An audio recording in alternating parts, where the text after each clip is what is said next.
Showtime, ladies and gentlemen. Are you psyched? Are you ready for a show? Yeah. Yeah. All right. Yeah, let's go. All right. We are going to start this right now.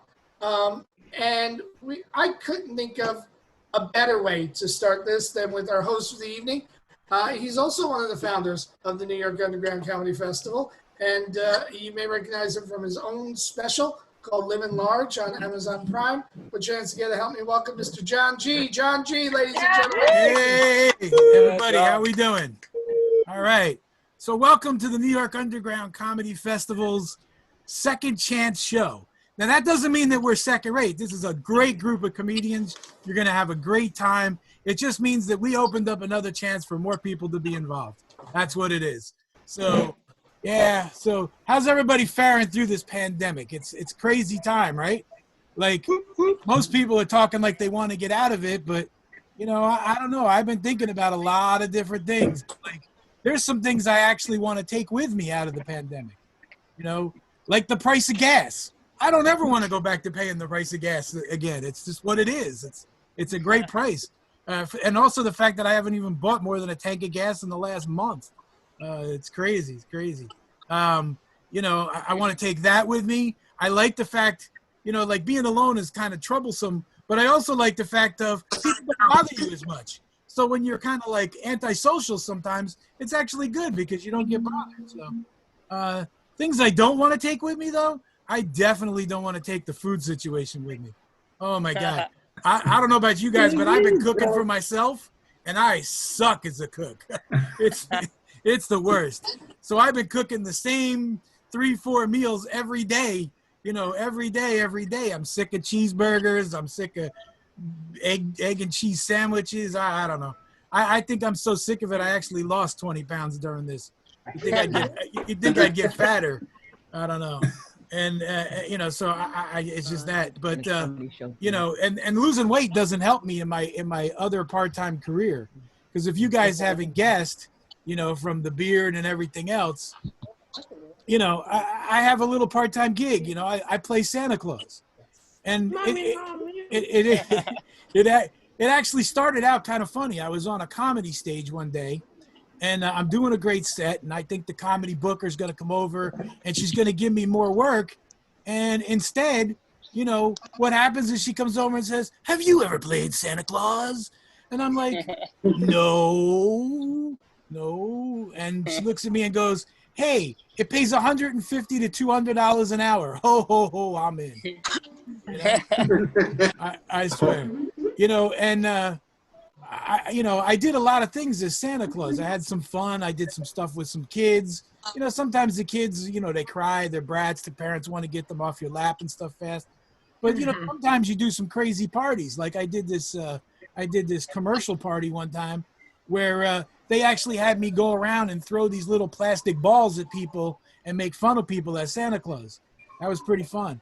And then I did this one in this market in upstate Connecticut. And this lady, you know, I'm sitting in this chair in the middle of this market, and this lady comes over, and she like jumps on my lap, starts grinding my lap, and says, "Ooh, Santa, you getting hard?" I'm like, whoa, lady, hold on a second. You know, the kids are coming. I gave her my card, and I said I do private shows later and stuff, you know. But, you know, coming out of the pandemic, what am I going to do, you know? I mean, come time Christmas, if this COVID stuff is still around, I mean, what's it going to be like for the kids if Santa's sitting there on his throne and he's wearing a mask? You know, half of them cry at the big red suit. So can you imagine the mask and everything else? And, you know, I'm a little worried about, you know, is it worth the $200 an hour if one of the kids is a carrier and I get sick? I'm in the high risk category. I'm fat, I'm overweight, had a heart attack, and diabetes. You know, I'm going to die. So I don't know if it's worth it being Santa Claus anymore. I really don't know. So, yeah, but, you know, there's a lot of good things going on right now. There's a lot of good things going on in the world. I actually think, you know, I have this whole set about tattoos that I'm not going to get into right now, but I think I'm going to add a tattoo this year. I think I'm going to add a tattoo, COVID survivor, I think, you know. I don't know. It could be a badge of honor. That's if I do survive through this whole thing. Oh, geez. So, you know, and I don't know about you guys, but you know, I'm not. I was married for a long time, and you know, I tried to lose weight the entire time I was married. I did exercise. I actually one time had this Thai bow tape, and I was watching the Thai bow tape, and I was punching and I was kicking and stuff, and I accidentally kicked my ex-wife, and she sent me to jail. You know, so like nowadays, that jail would be like a death sentence. I don't know. And if any of you ever got married in the Catholic religion, like I'm wondering what they're doing right now because I'm born Baptist, but my ex-wife was Catholic. So I'm kind of wondering, like, I had to go through all these pre-Cana classes, and I had to sign off my kids, you know, that they would grow up Catholic, and everything else. And you know, I'm wondering what they're doing now with all these online weddings. Is the Catholic religion honoring the online weddings? Or is it pre-Cana Zoom? I don't know. Pre-Cana Zoom, you know. And I always thought it was funny though when you went to those pre-Cana classes. I was getting sex and marriage advice from somebody who was never married and a 40-year-old virgin. So I just don't know how that all works out. You know, people giving the advice that they haven't even lived through. So anyway, I'm having a good time right now. I'm glad to be your host. We got a lineup of 15 great comics here going on. And, you know, so I want to get the show going. I want to keep it moving on. So let's get ready for your first comic. He's very stoked to be a part of the festival. Yeah. All right. So let's give it up for Rye Dempsey. Rye. All right. Thank you, John. Thank you very much. Oh my God, this pandemic, man, is killing me. There's so much going on, so many good things in my life, like right before all this stuff happened. And in the past weekend, I've just gained like 20 pounds of what I can only describe as Netflix weight. So my quest is going to be to lose that. But yeah, like I said, so many good things. By the way, you see in the background, I've got Niagara Falls here. That's because I'm currently in the Bronx. So guys, the sound of gunshots are probably going to be imminent. But anyway, good things were happening before all this. Me and my girlfriend, we broke the news to my parents that she's pregnant, which is great. Awesome, right? We're not keeping it. It's a tough part to break. It's good to have somebody that I could knock up, because I really, in my entire life, had not had the best luck with women. Going so far back as middle school. So I was dating this girl named Zoe, and I took her to Central Park one day, and I got the canoes, and we did a picnic and everything. And I was falling for this girl, so I look her right in the eyes, and I'm like, Zoe, I got to tell you something. I'm falling for you. I think I love you. And she looks at me. She looks back at me, and she goes, oh my God, I thought you were going to break up with me. This is so much worse. So push me to therapy. Anybody here doing therapy? All of us. Good. Thank you. Therapy for me didn't quite work out because I developed what some might call a talent crush on my therapist. It was very it wasn't like a sexual crush, like it was a talent crush. She was so good at telling me how hopeless I was. But it was our bond was unique. We went on lots of dates, and I'm sorry, not dates. She told me to stop calling them that. Yeah, but it's good now. It's good to have somebody. I remember I thought my mom was going to be upset when I brought the news that my girlfriend was pregnant. And when the pregnancy thing comes up, you as a person, you start to wonder, was I a mistake? Was I like a strategic ejaculation? So I asked my mom. I wanted to get it all out in the open. I was like, Mom, what's the deal? Was I planned? Was I a mistake? And then she looked at me and she goes, well, you were not a mistake at first. And I go, the fuck does that mean? And she goes, well, we wanted to have you, but then you grew up, and as a person, we were like, what the fuck did we do? But yeah, I remember when the first time I knocked a girl up was in high school. So I remember distinctly, my mom's Puerto Rican, so I thought my better chance was, instead of telling her to try to join the military, turns out the military didn't want me. So after that, I tried to join a gang. And this was back in high school. And I don't know if you can tell, but like I said, my mom's Puerto Rican. So joining gangs is what we do. But it was weird because it was like I chose the thug life, but the thug life didn't choose me back. It's like the thug life got my application and resume, and they looked at it and they were like, yeah, we're going to go with somebody else. But yeah, so that was the good thing about being Puerto Rican, having my mom be Puerto Rican, and me looking the way I do is my absolutely unlimited access to white privilege. It's so great. It's so great. But there's like a duality. I have like this internal battle in between. So the Puerto Rican side and the white side, they always struggle for dominance. It's like, so like, for example, the Puerto Rican side of me won't hesitate to cut a motherfucker, right? The white part means that person is always myself. The Puerto Rican side means Puerto Rican side was rough. That means we grew up with guns in the house. Grew up with active weapons in the house. But the white part means that the weapons were my father's since he was a member of the NYPD. This pandemic, it's been the thing that I miss the most is going to gay clubs, because going to gay clubs was really great for my self-esteem. But one thing I learned at these gay clubs is to never bump into a gay man at a gay club, because then he looks at you like this, which would be illustrated a lot better on stage, but then he'll look at you like this. Right?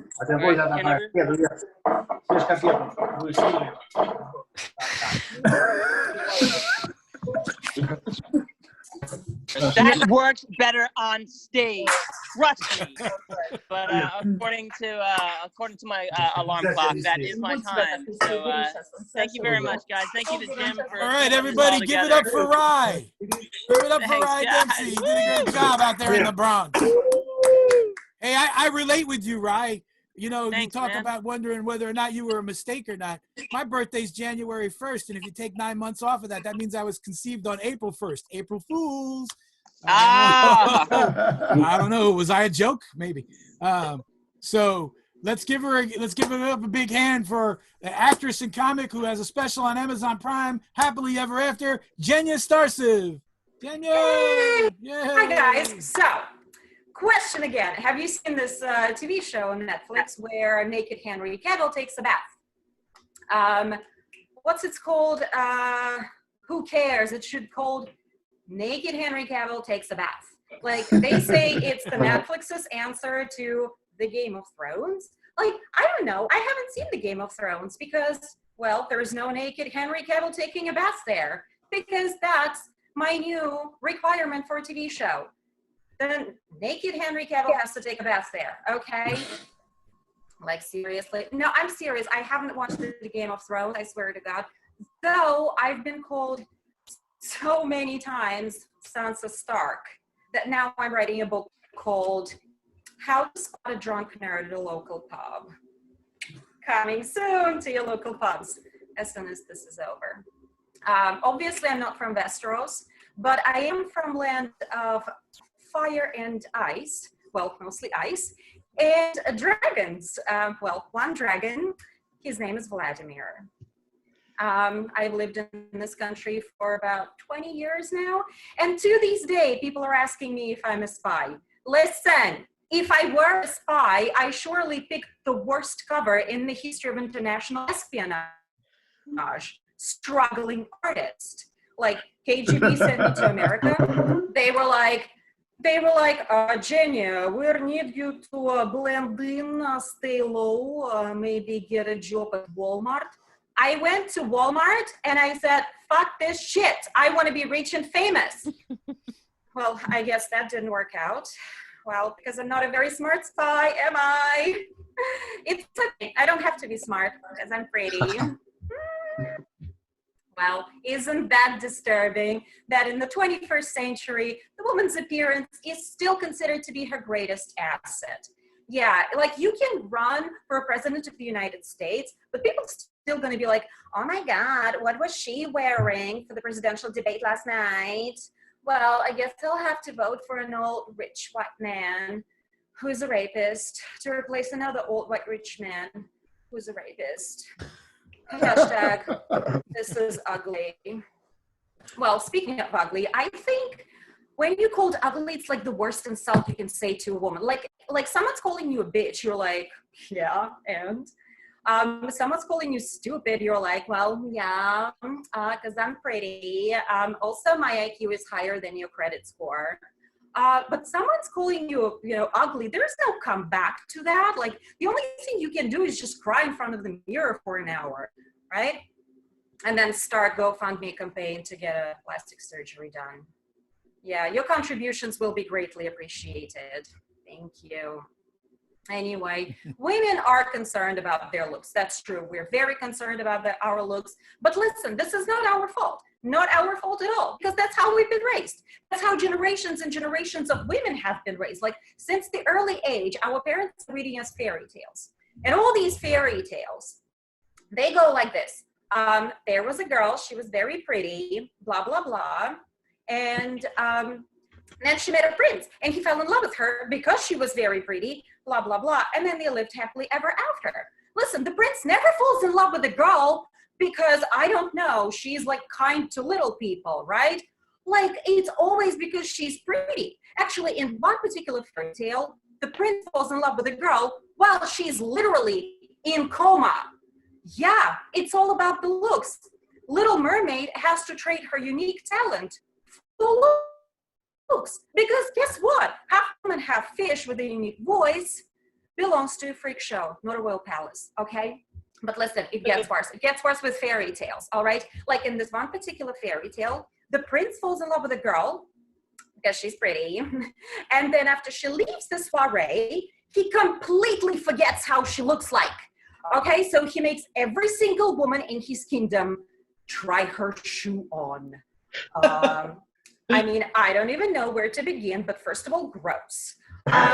Second of all, this motherfucker prince is a tyrant. Okay, I'm Russian, I know what I'm talking about. But guess what? Nobody cares. Women are like, oh my God, I just want to marry the prince. They're literally creeping in themselves to get in this fucking shoe.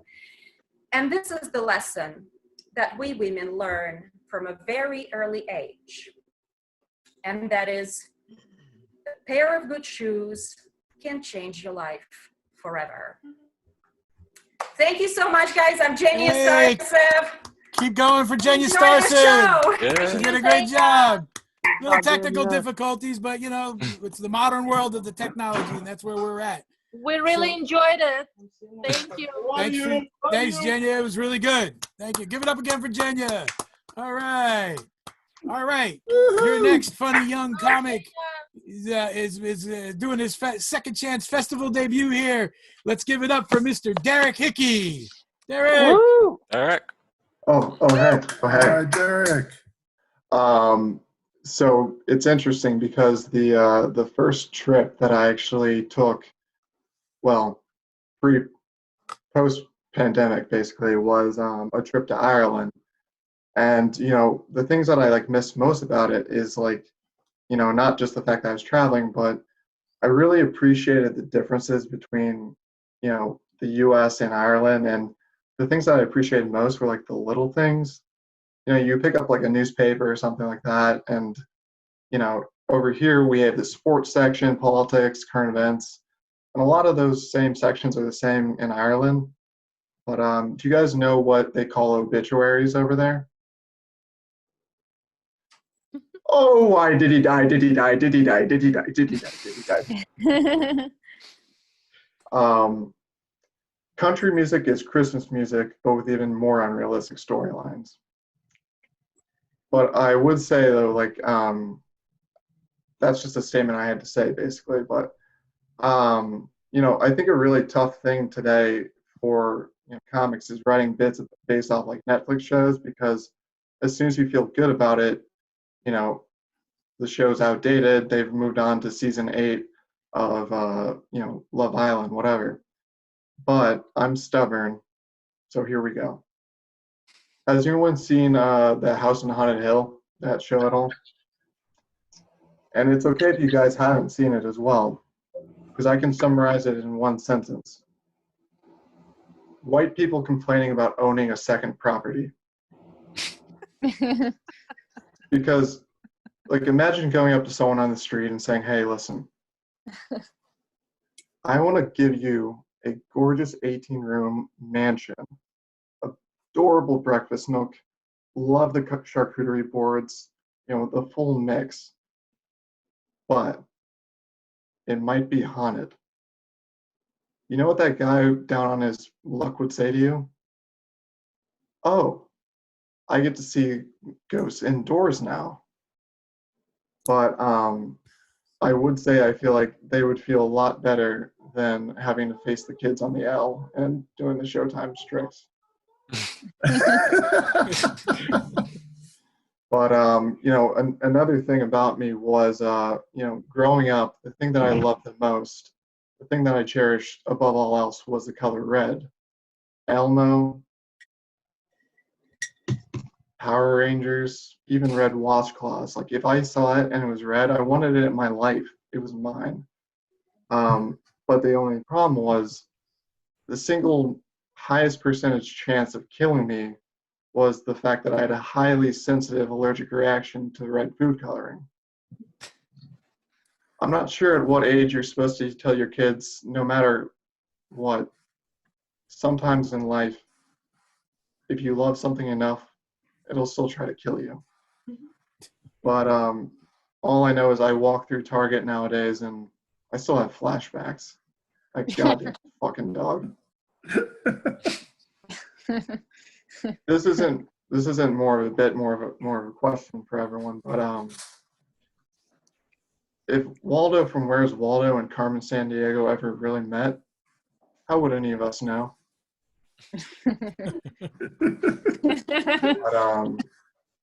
But another quick thing is, my birthday is actually on Cinco de Mayo, and it's not just me capitalizing on white privilege by saying this, but it actually is on Cinco de Mayo. And the thing is, in my life, I own 3 sombreros, but I haven't paid for any of them.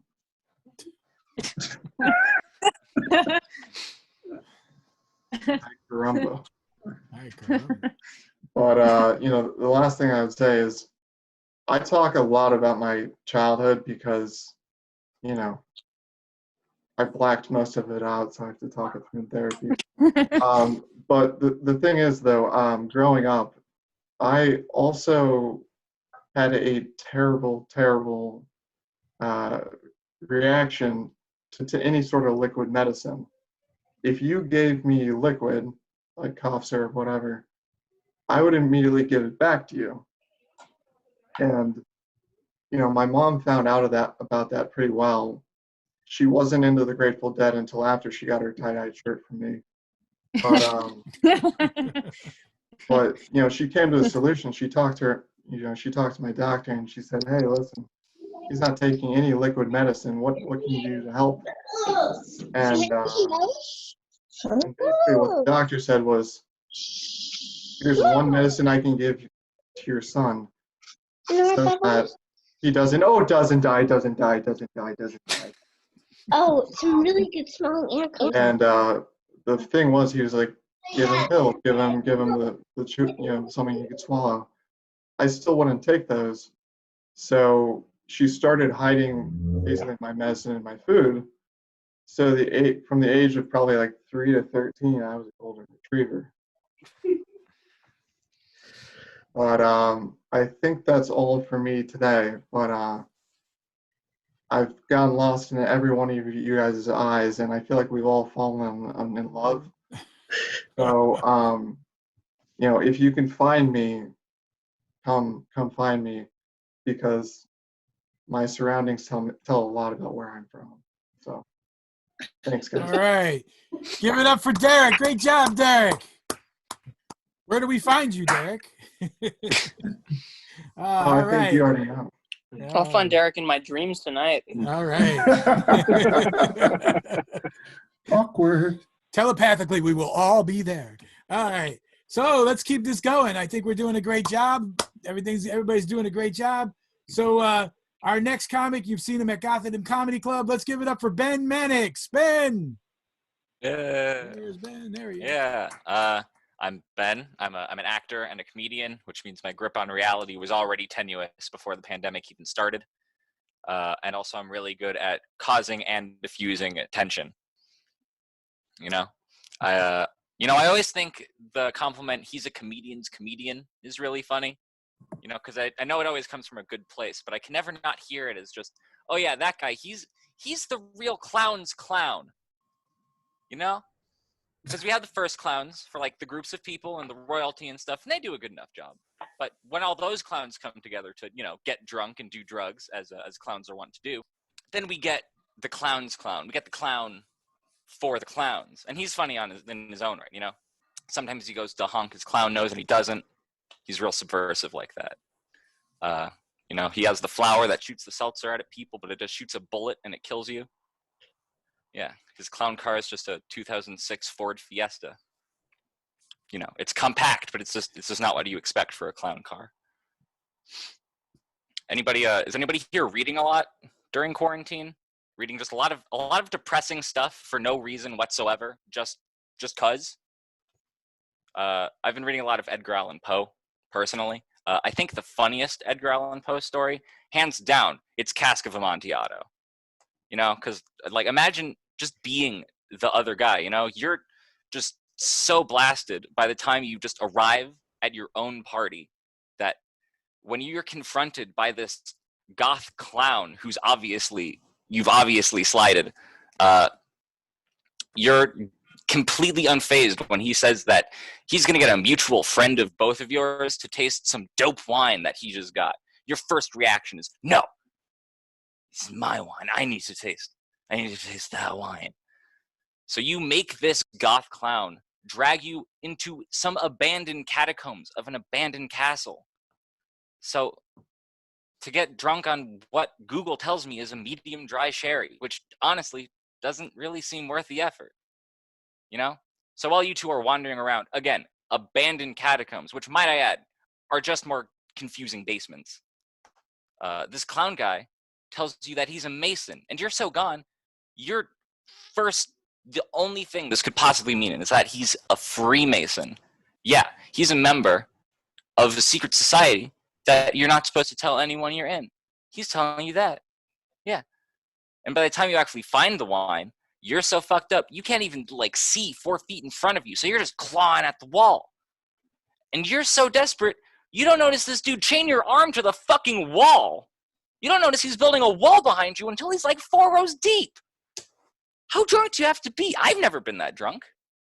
I don't think anyone's ever been that drunk. I like to give it a try, though. I mean, it seems like a fun time. You know? I don't really drink that much. You know? I try not to dip into my own stereotypes too much. But I think it's only fair that I let all of you know that I do smoke as much weed as you think I do from how I look and talk and act. Yeah, you know? I smoke a lot of weed, but I think it's funny when I hear about different strains and, like, how people talk about different strains of weed now, because it just reminds me of how people talk about wine. You know, it's got hints of this, notes of that. It comes from this region of California. It's harvested at this time of year. It's been aged this long. There's this kind of aftertaste. This one's a blend. This one's pure. You know, this one's dry. That one's wet. This one tastes fruity. That one's more nutty. It tastes woody. It tastes peppery. It's smoky. Spoilers, they all taste smoky. You're smoking weed. You know, like what's the mouthfeel? What's the minerality? What kind of barrel was this kept in? What's the pH level? Is it raisiny or is it more pruny? What was the microclimate this was grown in? Is it a masculine or a feminine strain? You know, has this been macerated? Is it green? Is it grassy? Is it flabby? Is it fleshy? Is it fortified? Is this a dessert weed? Has this been desuckered? Is it cloying? Maybe it's chewy or buttery or austere. I don't know, but the name is Chilean Sea Dank, and I, honest to God, cannot tell the difference between that and whatever mids are. You know, I have zero standards when it comes to weed. I smoke because it's fun, because the cool kids do it, and sometimes it makes me make bad decisions, which is an idea that terrifies me otherwise. And I think that's all from me. All right, let's give it up for Ben. Great job, Ben. Yay. Hey, let's give it up for the audience, too. We got a great audience out there. Listen, we can't really hear you, but, you know, some of the laughter comes through. But you can always post in the chat and, you know, tell the comics how you're thinking they're doing. Post your laughs that comes through, and we're reading the chat. So, you know, keep engaged with us. We really do it. We do really like it. Okay, so we're going to keep this going. Like I said, we've got a great lineup. Let's give it up for our next comedian. He's performed in clubs all around the tri-state area. James DeSalvo. James, yay! Thanks, Sam. I'm fat. I'm so fat I pretend that I'm someone else during sex.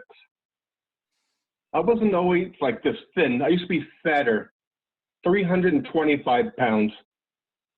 You want to know the secret? Never mind diet, never mind weight loss, exercise. Get a brain tumor. Worked for me.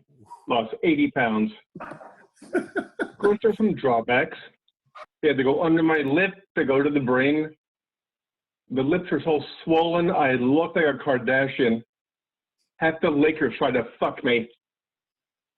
I lost all my body hair. I was getting decoy work on To Catch a Predator. Did you bring the wine coolers and condoms, Mr. Epstein? And this is as good as it came back, see? Yeah. My wish is comb it over. No one's going to notice. Yeah, she's 5 feet tall. She can barely see over the steering wheel. She has no idea what's going on up here. Middle age sucks. My sex life is boring. My wife and I made a sex tape. Not good. She added a laugh track. She wants to spice things up. She wants a three-way. I can't satisfy 2 women at once. I can't put on 2 shoes at once. She said, honey, don't worry, it's okay. You're not invited anyway. And now she wants to try mushrooms to relieve her anxiety. That's the newest psychobabble out there. Yep, this woman gets drunk from 2 wine coolers. I've seen her throw up after 4 Advil. Oh yeah, psychotropic drugs for stress relief. After that, I get some heroin for weight loss. Oh God, and drugs at my age? At my age, I look forward to colonoscopies for the propofol. Every guy I know my age is having a midlife crisis. I'm waiting for mine. My fancy car? A Honda Civic. An affair? I'm lucky I got the woman I got right now. What legally blind, toothless Jerry Springer troll would want to sleep with me? And now I see all these new hobbies being advertised. Old things like candle making, soap making. There was one for blacksmithing. Where do you live, the 1850s? Are you pioneering in the frontier? Oh, you know, we need more land. I'll knit some smallpox blankets and give it to the natives.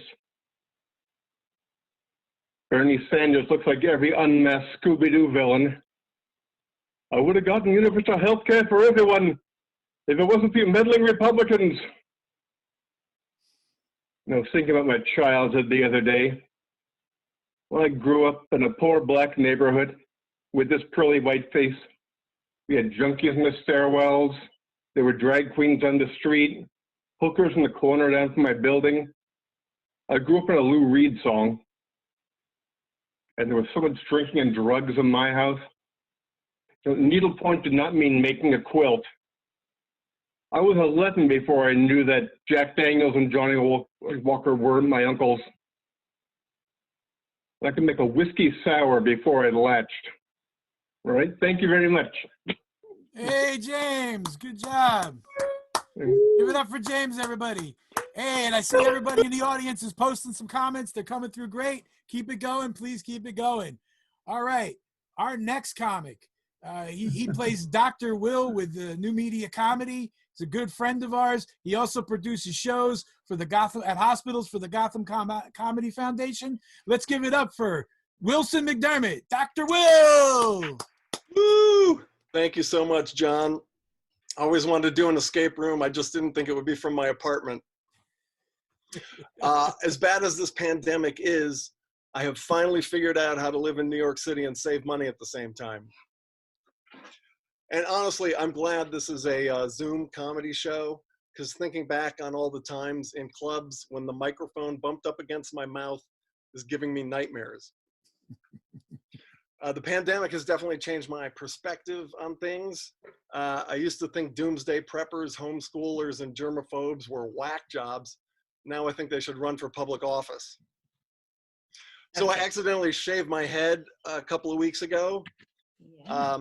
I had clippers, I had the number 2 attachment. I did a big strip down the middle of my head and realized I forgot the attachment. So I had to shave everything off because, you know, I had a reverse mohawk. Anyway, I decided to put the picture of bald me up on Facebook, but I immediately had to take it down because everyone thought I had cancer. And it all started because a friend of mine wrote in the comments, he was joking, but he wrote, chemo's tough, dude, I feel for you.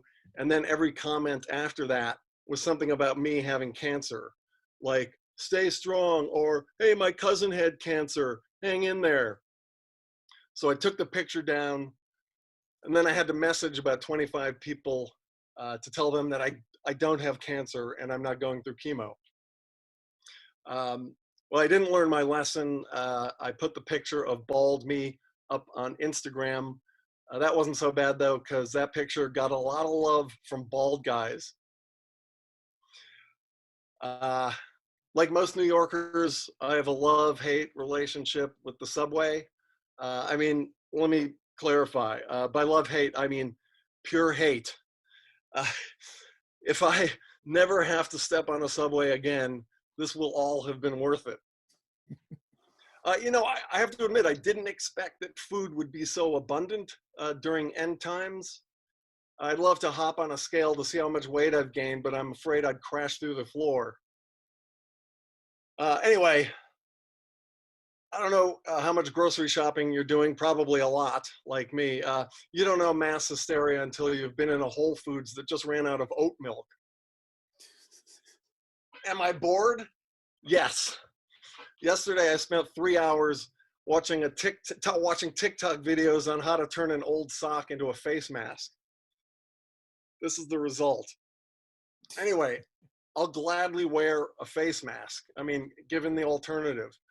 But I convinced a friend of mine to sew a face mask for me that looks like the Hannibal Lecter mask, you know, with the little prison bars for his teeth. But in my neighborhood in Manhattan, everyone seems to be taking this pretty seriously. Like I went out and earlier today, and everyone was wearing a mask except for one guy. And the only reason he wasn't wearing a mask is because he was smoking a cigarette. But I think even that guy is taking his health seriously because, I mean, he wasn't vaping. Anyway, I love it at 7 p.m. every night when everyone cheers for the frontline healthcare workers. It's a lot of fun. My neighbors seem to have fun with it. One of my neighbors blows a whistle repeatedly. I'm pretty sure it's a gym teacher who hasn't been outside in 8 weeks. Another one of my neighbors plays a cowbell, because everyone knows when the entire city has a fever, the only prescription is more cowbell. And somebody blows an air horn, which always makes me chuckle. Technically, it's not an actual air horn, it's just an air horn app. Back to you, John G. Hey, good going there, Wilson. Great job, Dr. Will. Give it up for Dr. Will. All right, all right. Will. So, you know, you always get those chance meetings when you're coming out of the city. I'm a Jersey guy, and your next comic is a Jersey girl. And the last time I saw her, a good friend of mine, the last time I saw her was at 1 a.m. on a train out of New York doing comedy. All right. You've seen her on Impractical Jokers, Living Large on Amazon Prime. Let's give it up for Liz Larkin. Yay, Liz. Thanks. I was actually born in New York City, but I'm a Jersey sorry girl about still. that, but... No, because I love Jersey. I have like 10 Jersey Devil models in my house, or I'm in hell, either way. How you guys doing? I know what you guys are thinking. I know I don't know all of you, but I know what you're thinking. I'm thinking that you're thinking to yourselves, what the hell is the assistant manager of Hot Topic doing on my screen? What is that about? You guys are all cozy on your couches and stuff. I know some of you are probably in bed even. I can't tell. You guys got the whole weighted blankets. Everyone's into those in the pandemic. They're like, it helps my anxiety, weighted blankets. And I'm like, if I wanted something to weekly hold me down in bed, I would have stayed with my ex. That's just me. I don't know. I get a lot of people asking my ethnicity, and when I do this on stage, usually I'll say, "Does anyone have a guess for my ethnicity?" And someone will yell, undoubtedly, some douche will yell, "White!" And I'm like, "That's not an ethnicity." And someone else who's even douchier will be like, "North Korean," and I'm like, "Shut up!" But either way, my mother was Irish and my father was a bottle of Whiteout, so I got that going for me. Whiteout was just my mom's nickname for me because she wanted to erase me. So I try to stay healthy though. I exercise. Even during this pandemic, I'm exercising every day. I'm gonna come out of it like I went in prison, you know, like I'm lifting weights and everything. You gotta keep moving, right? You gotta keep moving. Mostly because when you're this pale and you stop moving, people start to assume that you died. So I don't want that. I don't want that happening. I like how I'm looking to see who's laughing. It's like I'm doing comedy, but I've gone deaf, which is cool with me. Not if I go deaf, but if it's a whole thing. Anyway, I didn't have a dad growing up. I don't know if you could tell. I didn't have a dad growing up. I had this crazy guy that would come home and break stuff. So guess who didn't cry in The Lion King? I'm like, can we get another wildebeest? Run over Mufasa again. Make sure he's down, you know? And usually there's someone in the crowd who's very offended by that, which is funny because I can make fun of like a religious person like Jesus or something, and no one would be upset, but I make fun of Mufasa and they're like, a dead lion. No, she didn't. No. I think I have the persona of, I think you get older, you figure out what you are and your persona and stuff, right? I mean, everyone gets a better idea of who they are when they get older. And I think I have the persona of a coked up Muppet. And I think that's impressive because I've never done cocaine and I've never had a hand up my ass. So which one are you guys more surprised by? Let's be honest. Take some bets or something. I used to fight a lot with my ex. I don't date a lot, but I did a few times and I regret it. But I used to fight a lot with my ex, and maybe you guys have gotten this. You're fighting and the dude, or it's chick, whatever, dude goes, he says to me, "I'm sorry, I'm so mean." And I get so mad. It's just my ex was crazy. So that's the excuse. They use that card. Like they can be shitty to you because their ex was crazy. So I'm like, no, it's okay. It's all right. I understand. So I took him to a tall building and I pushed him off. And I'm like, "Oh, I'm sorry. My ex was Spider-Man." That's how it works, right? That's how it should work. I think I like comic books. I think that's why I'm into guys with so many issues, you know. I think if Spider-Man came too fast, his excuse, he would say he had premature arachnulation. That's my comic book humor. I don't have any tattoos. People are always weirded out when I tell them that. They always look at me and they're like, "But your hair." And I'm like, dude, it's not like a coupon you get with the hair dye, like the daddy issue special or something. I don't have any tattoos. I do like them. I pay attention to them. I always see the ones on people's necks, like the memorial tattoos. You guys nod. I don't know if you've seen those. Like it's memorial tattoos people get on their necks. I always see them on the Staten Island Ferry. I don't know why, but it's always there. People be dying. I don't know, the Staten Island Ferry. But they have them on their necks, and it'll have like the person's name that died and the day they were born and the day they died, like hands praying. It's very sweet. I just think it's weird to get a tattoo on your neck to remember someone on a place of your body you never ever say. I think it's more of an advertisement for, I don't do it doggy style, you know, because no one wants to be going at it back there. Like, I love you, Grandma Edith, 1934 to 2005. That's just, it's fucked up. It's a little weird. It's not something I'm into yet. Give me time. I think I'm getting cynical, like not just the pandemic, but the longer, I'm alive or undead or whatever this is. I think I get more cynical. Like a friend of mine, she told me she was registered at Bye Bye Baby, and I automatically assumed it was an abortion clinic, guys. No more baby showers for me.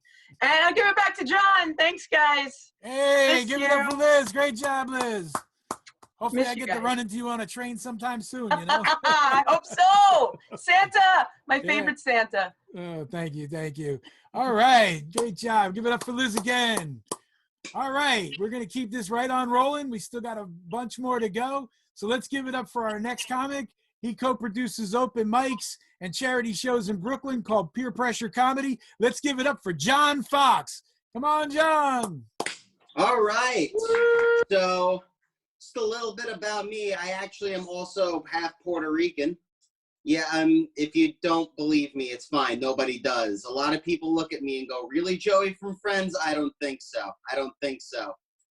Because here's the thing. My mom is Puerto Rican. My dad he comes from a family of old school New Yorkers that became New Jersey white trash. So that means half my family is Puerto Rican and half my family thinks I'm Mexican. That's what that means. Because my family's pretty racist. Like, that's the biggest reason why I don't want to take an ancestry test, because I don't want to learn about racist family members that are dead because I'm too busy dealing with the ones that are alive. It's like, you can go ahead and send spit to a lab. I'm going to continue apologizing for people in public. That's what I'm going to do. Yeah, so anyway, I do got a day job.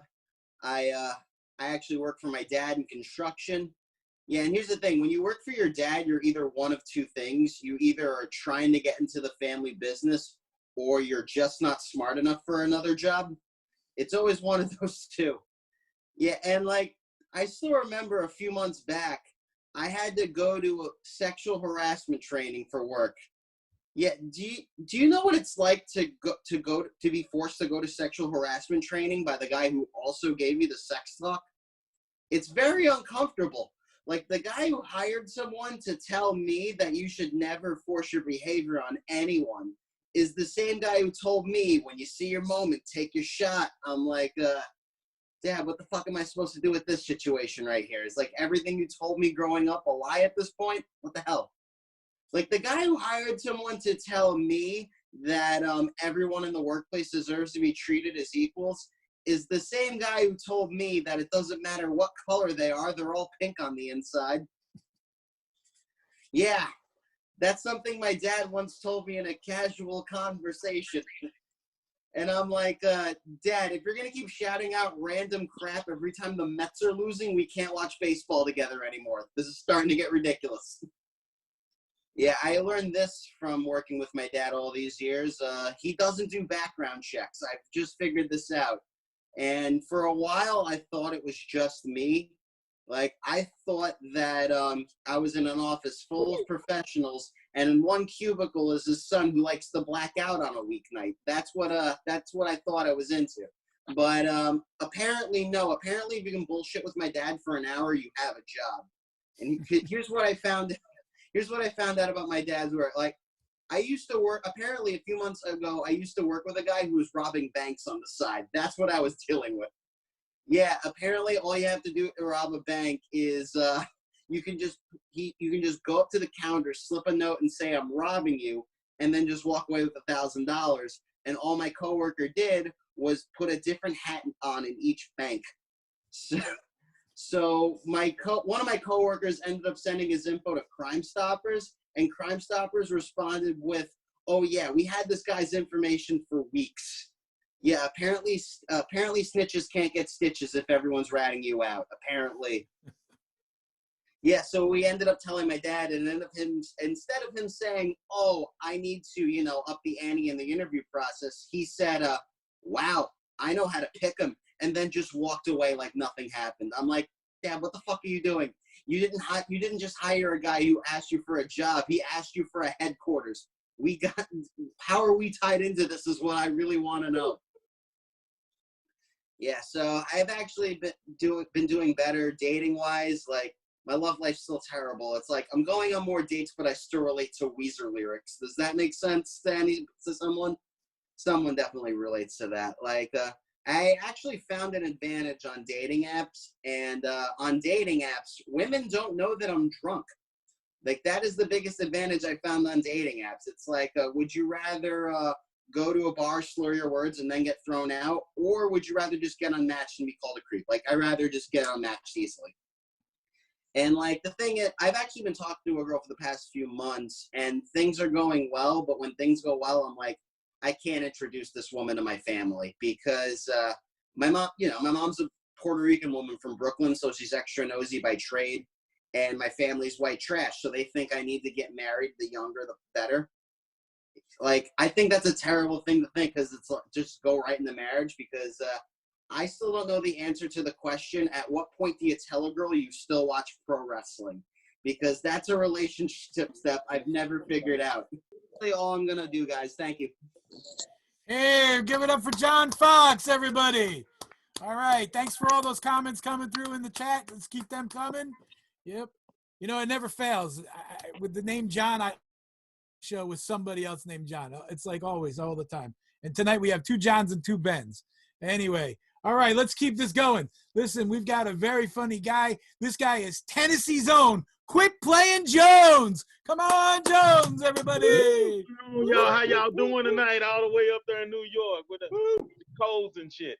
But what's going on? My name is Marcus Quit Playing Jones. I try to help the world out when everybody fucking up by telling my favorite 2 words, and that's quit playing.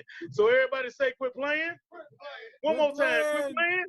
Quit playing. Millennials out here. And I got friends that's millennials, y'all. And it's not that I don't like millennials, but I just think they really soft.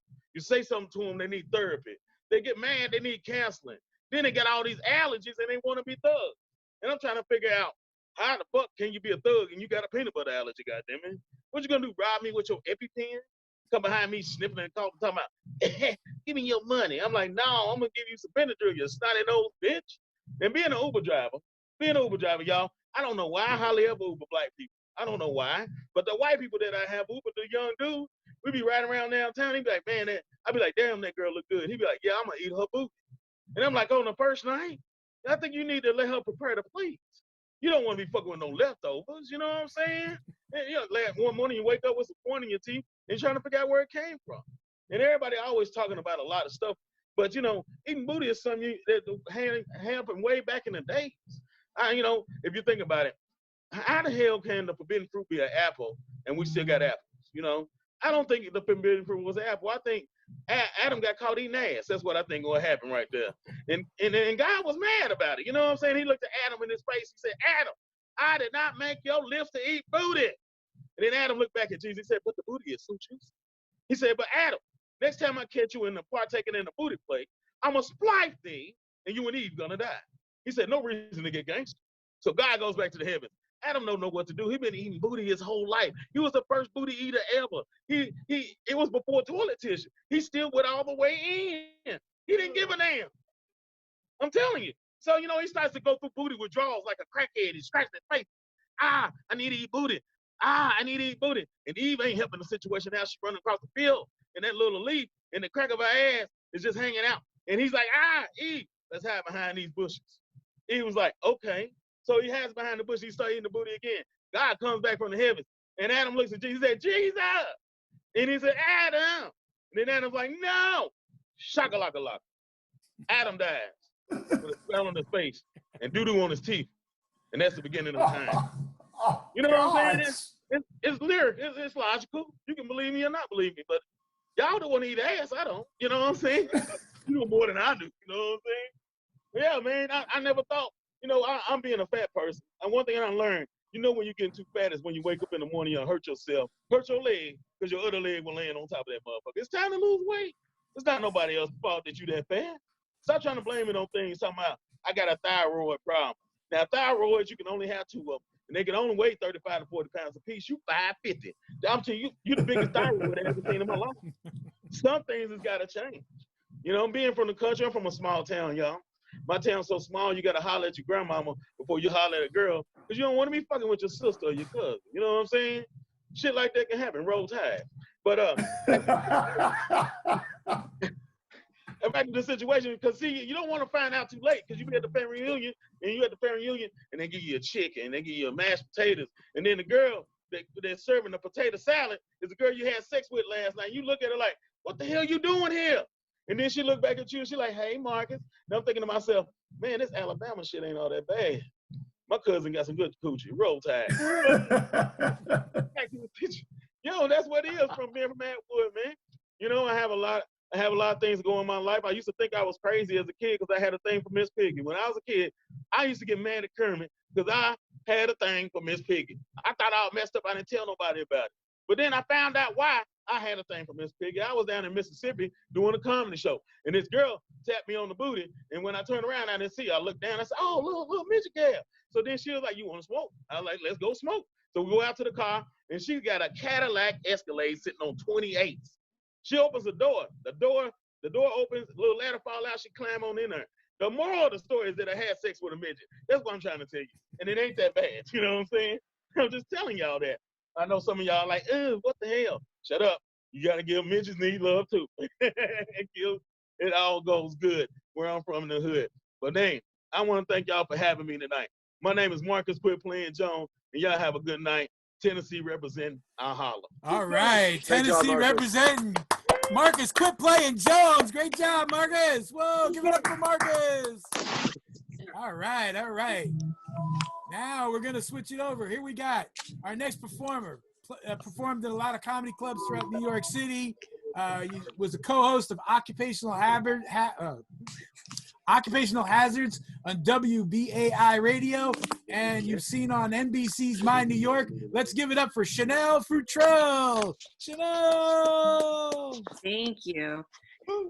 I've been thinking a lot about love during this pandemic, and I had actually said I love you for the first time before this happened. I've been journaling about it for 12 years and realized that I probably shouldn't have said that after only hooking up twice. But the thing is, it's like, you're allowed to feel it, you're just not allowed to say it.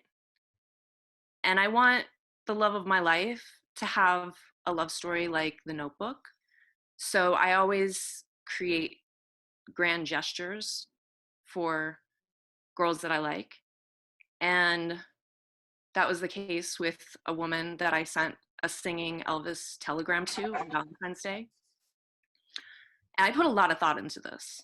It was either Elvis, who would sing "Won't You Be My Loving Teddy Bear?" and for an extra $20, they'd throw in an actual teddy bear. Or it was a Cupid that would wear tights and an enormous heart. And for an extra 20, they would shoot styrofoam arrows at your love interest. But I was thinking, what if the Cupid's like a bad shot? And there's like arrows going all over the office. I didn't want to embarrass her. So I went with Elvis. And I was waiting and waiting for my thank you text that never came. So I contacted the company. I'm like, did you guys send this singing telegram? They're like, yeah, she got it. And the words they used were, she was so shocked. So I finally got the text I'd been waiting for, which was, can we be friends? And I responded, I'm like, no, we can't be friends because I want to fuck you. And friends don't fuck each other. So I moved on and had my first relationship with a girl who had ADD. But it was a very loving, healthy month. She was very, very upset about the breakup though. Basically, we were walking down a street and she fell in a gutter and I didn't notice. And I just kept walking and talking and she was trying to dislodge her leg. But with every relationship, you learn something. And what I learned from that relationship is that you have to be so into someone that you're always paying attention to them, like where they're at in life and actually. So I moved on from that relationship and I met a woman. I really love intelligent women. And this woman was like cum laude smart and asked me if I ever read Jane Austen. So I'm really bad with names. And I think a lot of it has to do with the fact my name is Chanel. And my entire life, like so many people are like, oh, like Coco. And it doesn't help that my middle name is number 5. But because of this response, I don't think I give people the respect of remembering their names. So when she asked if I knew Jane Austen, I, in my head, saw Jane Austen's name on the front of a book in a font. And I was like, yeah, like I totally know who Jane Austen is. She's like Stephen King. And then I come to find out that she's not even in the same section as Stephen King. She wrote Wuthering Heights. And it's been this like pursuit of love. And I finally, 6 months ago, decided that, you know what, I'm going to love myself. It all starts with you.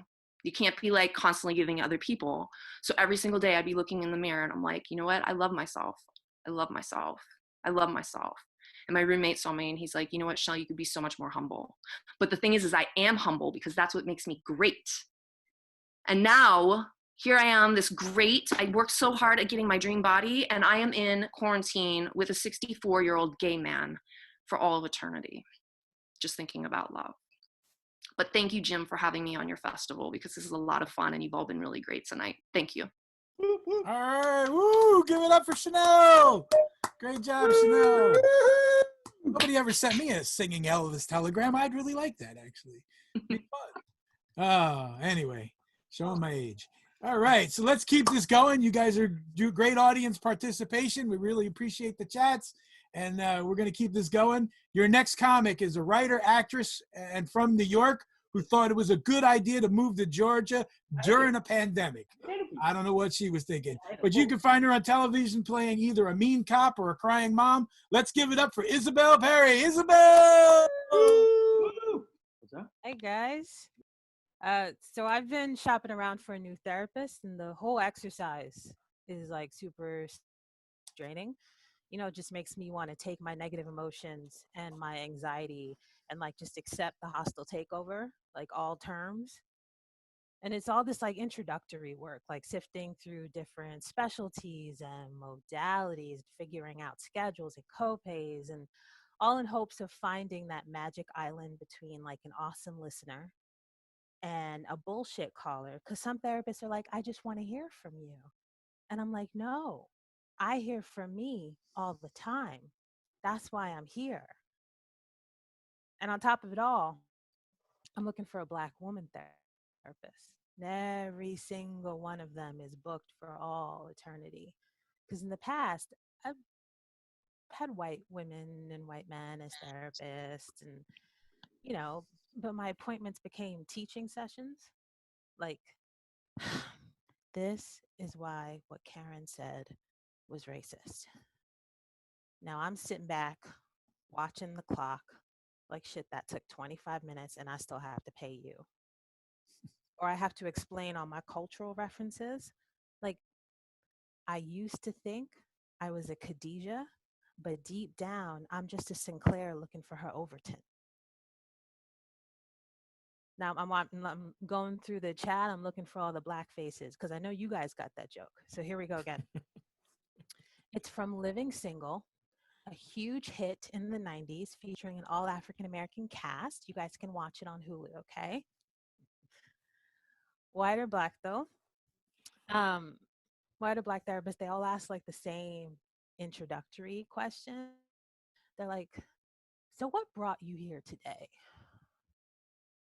Like, all right, well, where do I start? Okay, so there's childhood, mom stuff, body dysmorphia, chronic depression, sex, and suicidal thoughts.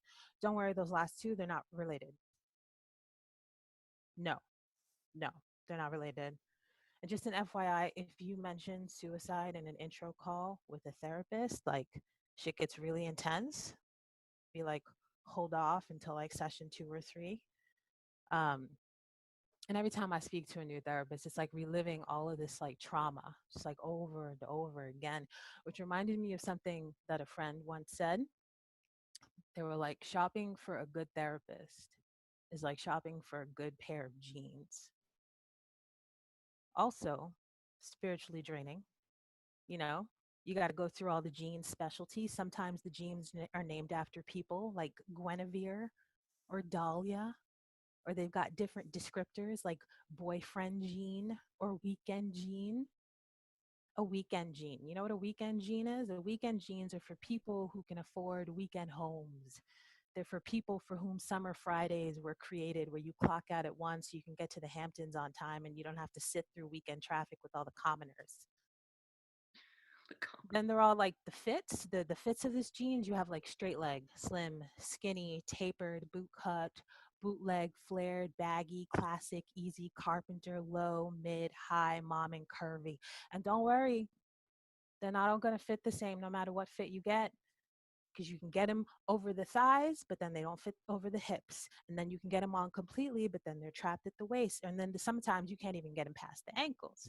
And after many, many tired tries in a cramped and crusty ass fitting room where you stare into a funhouse mirror that reveals the truth about your appearance and the absolute filth of your humanity, and you make a few bargains with God to change your diet, thinking about your childhood, your mom stuff, your chronic depression, your body dysmorphia, your sex, and your suicidal thoughts. Yeah?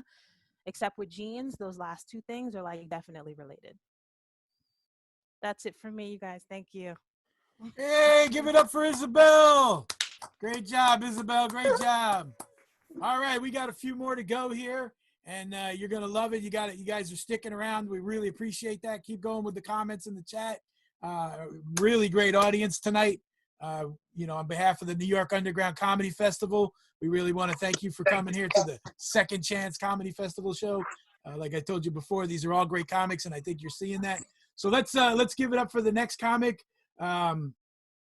Performed all over New York City, is regular at the Gotham at the comic strip and Gotham. Let's give it up for Elise DeLucci. Sorry, Elise DeLucci. Hi, everybody. Are we good? If you're good, put your hands up. Let me see your hands. Hey, yay. It's Elise DeLucci. Okay, and let me tell you something. The reason why I'm dressed like this is because I'm an Italian New Yorker. Okay, I'm just gonna put that out there. And yes, whatever you're thinking, the answer is yes. This is my real voice. Okay, when I first started stand-up, everybody was like, "Oh my God, you need to get a voice coach." I literally had the worst New York accent when I started this, and I got a coach. She worked. Her name is Fran Drescher.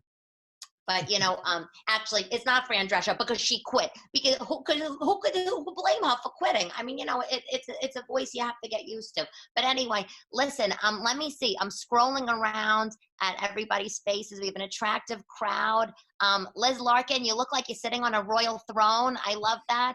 I love the Niagara Falls background. That's very chic. Anyway, listen. Let's just talk, okay? First of all, this virus, it's driving me crazy. But have you ever noticed how New Yorkers refer and talk about the virus? Like, New Yorkers aren't like, oh, COVID-19 or, oh, coronavirus. No, my fellow New Yorkers, they're like, when is this fucking shit going to be over? I got things to do, right? This is the only thing. New Yorkers refer to the virus as this shit. Get this shit over with. And by the way, having a boyfriend during quarantine is as useless as the letter B in Crumbs, okay? Like, there's no dates, there's no gifts, there's no marriage proposal. It's literally just me in my boudoir with my relationship vision board, okay? It is so miserable. And let me show you. So I have my mask here, and people give me shit about this. They're like, you're wearing a leopard mask. I'm like, listen, what am I supposed to do? I'm supposed to be unsexy during this time. Like, I'm a single mother. I know what's up. I watch Tiger King, okay? Please. And while I'm at it, listen, everybody is hating Trump, okay? Everybody's hating Trump. And I get it. Like, Clorox is really only for drinking when you're under the influence, okay? But what you're forgetting is that it was my people that voted Trump into office. Like, say what you want about Mr. President, okay? But the guy has impeccable taste. Hear me out on this, okay? Roman columns, cherub statues, 24-karat gold bidets. Like, it's not our fault his first interior decorator came from Staten Island, But, this is a crazy time. And, you're spending a lot of time by yourself. I'm spending a lot of time. I learned a lot about myself. I realized I'm a complete food hoarder. For the last 8 weeks, I have not had to go to the supermarket, not once. I literally have enough food to last me till 2022. And, another thing I learned about myself, I learned that I actually could save money. I mean, I did have to take a couple of shots of Clorox to prevent me from escaping into the TJ Maxx that's closed down my block, but I managed. I also realized about myself, you know, like I'm sort of these days like an agoraphobic perfectionist. It's like I'm inside my house, I don't want to leave, and I just want everything neatly organized. My house has never been so clean. And, you know, I'm like really obsessed with perfection right now. And, you know, I feel maybe like aren't we all obsessed with perfection maybe right now? Like the world's out of control. And so I think my take on it is to perfect what's inside my four walls. And, you know, I learned that like I'm kind of happy like living inside my grandmother's china cabinet, you know, it's working for me. And, you know, by the way, can you hear me? Are you listening? You know, because I'm starting to Yes, yes, absolutely. You know, it's, you know, the thing, it's really that I also learned about myself, I'm getting complete anxiety. You know, it's just this time. You know, it reminds me of sort of when my girlfriend and I are talking on FaceTime, and she breaks eye contact mid-conversation to check her text, like, and we're on FaceTime. You know, it's so frustrating. It's just so frustrating. And that's why I banned her. I banned that girlfriend, you know. No, you know, she's not banned. This is just a little quarantine game I play with myself. It's called You're Dead to Me. It's called You're Dead to Me. Yeah. But, you know, here's the thing. I'm also working. Like, I have a 9-to-5 job. And, you know, look, I'm very grateful that I have a job. But, you know, like, listen, like, I want to say to my boss, hey, boss baby, you think you can make the dial-in conference call numbers a little easier for us?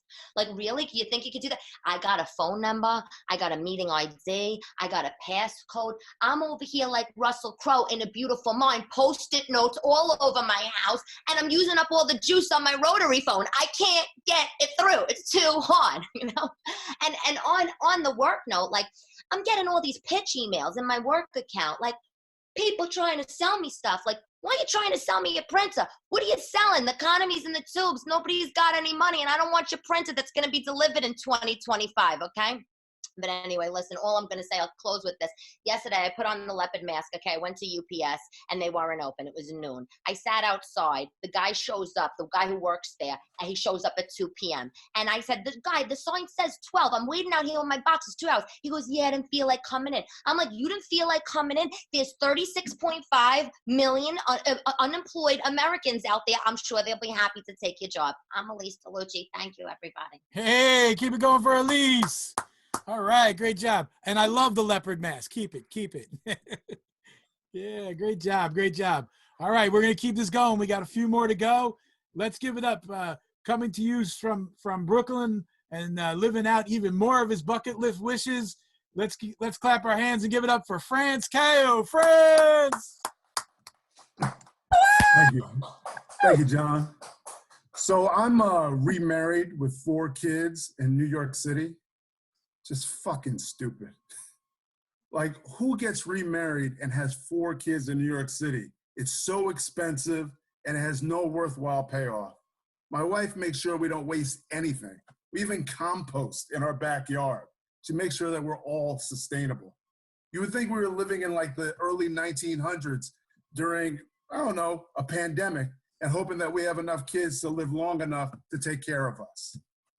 Too soon? But that's our little Brady Bunch family. My wife likes to tell people that she has 4 children, 2 from her body and 2 from marriage. She doesn't want people to think that she had 4 kids all on her own, especially since people think that they were all vaginal births, or that she's a single Black woman with 4 kids. That would be like lying about her struggle. Fuck that. I think her raising some other bitch's kids and not being able to whip them makes her and gives her all the bonus points. She's the real MVP. She needs to appreciate her status, like we now appreciate the status that teachers have. But she takes this birthing thing seriously. She tells people that one of her biggest regrets is that she did not have all her kids vaginally and had to have C-sections for them. And I'm so not upset about that because, well, tighter. As a middle-aged divorced man, you're supposed to get yourself a young, sexy thing with a young, tight body and even tighter vagina. I find women closer to my age with the same tight vagina that can pay for her own meal, her own airline tickets, and her own hotel room much sexier. I like to be pragmatic with my adult endeavors. Like most high-powered and educated boss moms, my wife has mother's guilt. That I don't do enough for my children, mother's guilt. Like that red table talk level of mother's guilt. Her mother is her shero. The story she tells about her makes her like a blend of Mother Teresa and Joan of Arc. Nothing she does compares to the amazing feats of her mother, which fucks with her and fucks with our relationship. Thus, the guilt from not having the vaginal birth. Women used to drop babies out in the field during slavery time. That's what my wife compares all items of motherhood struggle to. Pregnant slaves in the cotton fields. You can't win that game. You just can't. In the world of who had it worse, those motherfuckers are always gonna win. Fuck just fuck her mother, fuck the pregnant slaves, and fuck the websites like Goop. Yes, fuck you, Gwyneth Paltrow. You know what you did. So my wife made up for not having the vaginal births by overcompensating, by making organic baby food for them and allowing them to breastfeed until they're like 2 years old. 2 years old. That's old enough for them to look you in the eyes and tell you, I'm full. She also would allow her youngest child to sleep in her bed with her until she was much older, like 7 years old. And I know a lot of single moms who do that shit, so no shade. Fuck, I know a bunch of married moms who do that shit. Best birth control ever. It's like having a chastity belt sleeping in the bed with you. Their own special guardian or protector. Like their man is something to be afraid of, like he's got COVID. How the fuck did you get these kids in the first place? By fucking your man. Don't act like we're the only ones who want to have sex. I've been known to showcase some magical powers if you show some enthusiasm for it. Carrot, meat, stick. When we first started dating, I would sneak over to her house late at night at like 1 a.m. and hope that the little one would go back to her own room. The things you do to have MILF sex. There's a reason why it's a top search engine inside Pornhub. When the youngest found out I was dating her mom, she would give me stink eye and try to wait me out every night so that she could have a spot in her bed. Little did this little girl know that I'm Generation X, and I've been trained in patience to be able to do the things that I want. We didn't have on demand or the ability to just order shit on Amazon and you would get it in 2 days.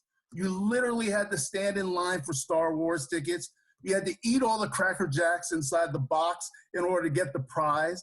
And you had to wait a whole year to find out that Bobby Ewing wasn't really fucking dead. But guess who won the war and ended up fucking your mom in that bed, you little bitch? Oh, I'm sorry. We got over that and we're cool now. So now we all live in one big Brady Bunch house. And that shit is hard. The only benefit about getting remarried is that you don't have to spend money and hunt for pussy anymore. But any married motherfucker knows that prevalent in-house pussy while you have kids is a myth. Never seen so many reasons why someone can't do their wifely duties. In these Old Testament times, I need Old Testament compliance. Biggest problem with my wife's non-compliance is the sound. Our house has no fucking insulation, and all the sound carries like the wind. You hear a mouse kissing on a cotton swab in our house, and we come very loudly, which makes for very awkward breakfast conversations with the kids. And they are just haters.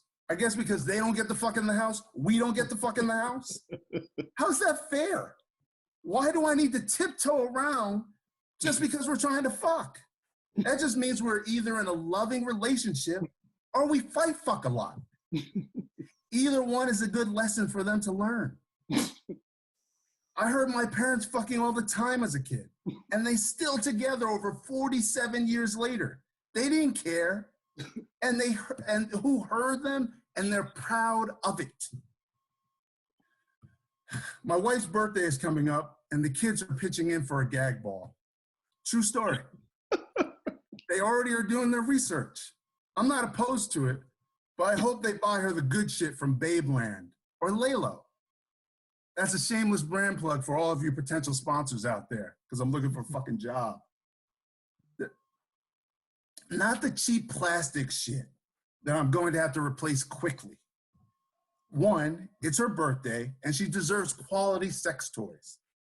And two, I need to be sensitive to all of those factory workers and Amazon delivery people out there avoiding COVID, making sure that we can have guilt-free, silent sex in our house and not further scar our children. Babeland has a $25 silicone ball with no taste and smell that can be placed in the dishwasher for multiple cleanings. The chain is also a nice vegan leather because, well, the environment. My kids are all about sustainability and no waste. My wife taught them that. Maybe there is some hope for our family, and we can alleviate some of that mother's guilt. Told you, she is the real MVP. Thank you. All right, give it up for Franz. Great job, Franz. Great job. Yay. All right. We've got 2 more to go. You're going to love these next 2 guys. All right. The next gentleman, next comic coming up, he's an actor in a comic. You've seen him in projects like The Irishman, Blue Bloods, New Amsterdam. And you've also seen him getting a blowjob from a hooker on an airplane in the bachelor party scene of The Wolf of Wall Street. Isn't his family proud? Let's give it up for Ben Monahan. Come on, Ben. Yay! Okay, read it. Hi, everybody. So great to be here. I'm from a small town. There was never anything to do. But, you know, we had some fun, you know, but we'd never get away with any of that nowadays. Everything's a hate crime. So, you know, I found out recently I'm actually from the poorest and least educated region of my home state, which was really eye-opening for me because I just thought I was stupid because my parents are brother and sister. I once walked in on my parents having sex. It was bad. I'll tell you, after 5 minutes, I had to look away. Plus, my arm was tired from holding the camera. My parents get kind of picky about camera angles.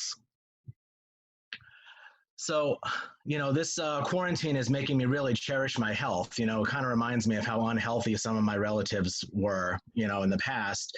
And I think about how my grandfather used to get a case of the shingles every single year. Except nobody in my family would ever call it shingles. We called it karma. So I've been watching way too much TV during this quarantine. You know, and I've been eating so much bad food. I made a deal with myself that I would only eat ice cream while watching my 600-pound life.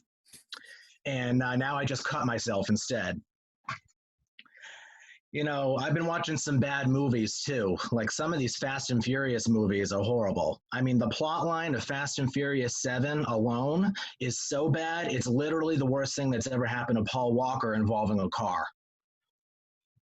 A few months back, when it was still okay to see people in person, I went over a friend's place, and as we opened her front door, she goes, "Oh, just so you know, I haven't prepared the cats for any company coming over."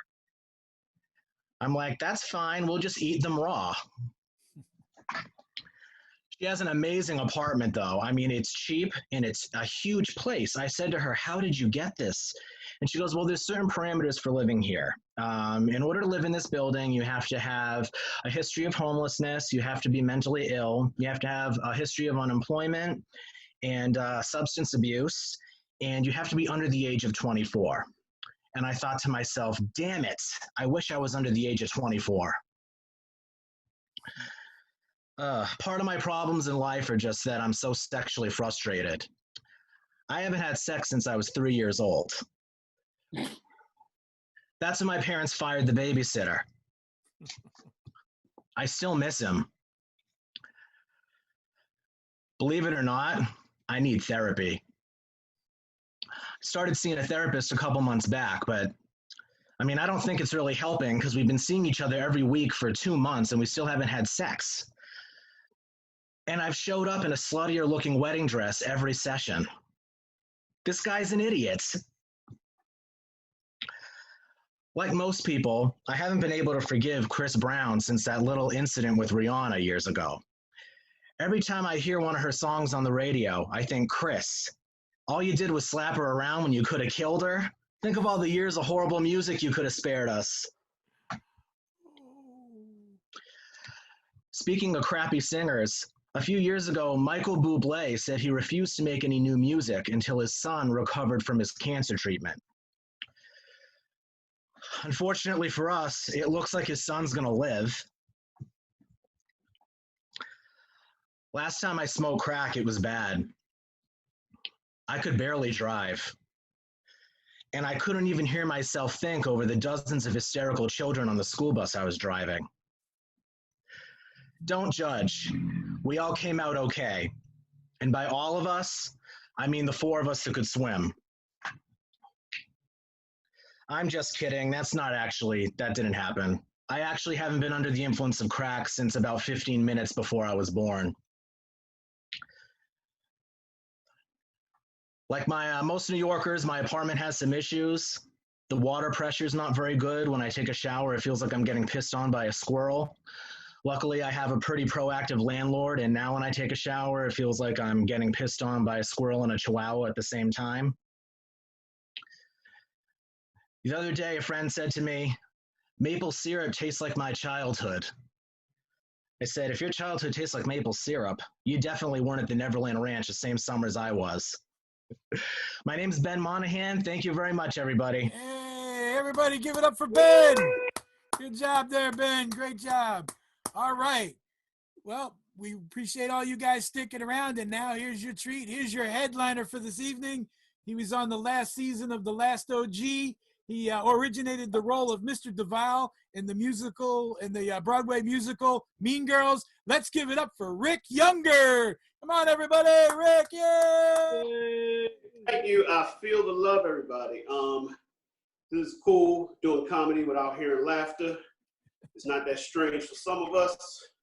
And so this would be nice. Just want to say that I'm just happy to have adults to interact with because I've been quarantined in here with my kids. That's right, I have a 11-year-old son and a 3-year-old daughter. And the boy, me and him, we're cool. We've known each other for 11 years. We real tight. He even has his own hashtag on the internet, the youngest younger. We take pictures together. It's great. Me and him are cool. It's the girl. I'm not sure about her. And it's not me, it's her. See, because the problem is, well, when she was born, she was breastfeeding. And I probably should have had on a shirt when I was holding her. But I heard that skin-to-skin contact is a good way to bond with your child. And I figured I didn't carry her for 9 months. So I'm going to I said, I'm going to take off this shirt and I'm going to hold my daughter and we're going to get bonded up real nice. And I'm holding her and everything is going well until she, she latches on to my left nipple. This is my baby girl. Who am I to deny her of anything that she wants? So, I was like, let's go with it and see how this works out. And everything was going good at first until, she realized that it was no milk coming out of the chocolate nipple. And then she just lost it. And we're like, ah! And she's looking at me like she was saying, you are living a lie. So, I figured now I just have to be honest with her because she doesn't believe me anymore about anything. So there will be no she's not going to be learning about Santa Claus and the Easter Bunny, which is cool because, I live in Manhattan. Why should she believe that a big white man in a red suit is going to be coming down the chimney, especially when we don't have a chimney? The other thing is that a white dude in a red suit in my neighborhood is probably somebody you should avoid. It's like my kids, it's like, let me tell you something about kids. And this is one thing I'm learning from being with them every day, all day, is that, your kids will do things that if an actual adult had done the same exact thing, you would have to fight them. Yeah, I'm telling you, because, and people look at me like I'm crazy for saying that. And it's like, yeah, you just don't understand. It's like, you can't beat kids these days. And yes, everybody who has kids wants to beat kids. Who doesn't want to fight somebody they can win against?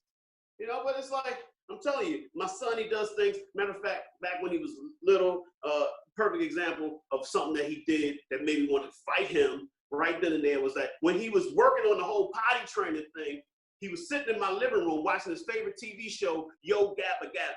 He's sitting on his chair and he's watching and he's focused and he's doing real well watching the show. But halfway through the show, he starts going, "Oh, what is going on Yo Gabba Gabba?"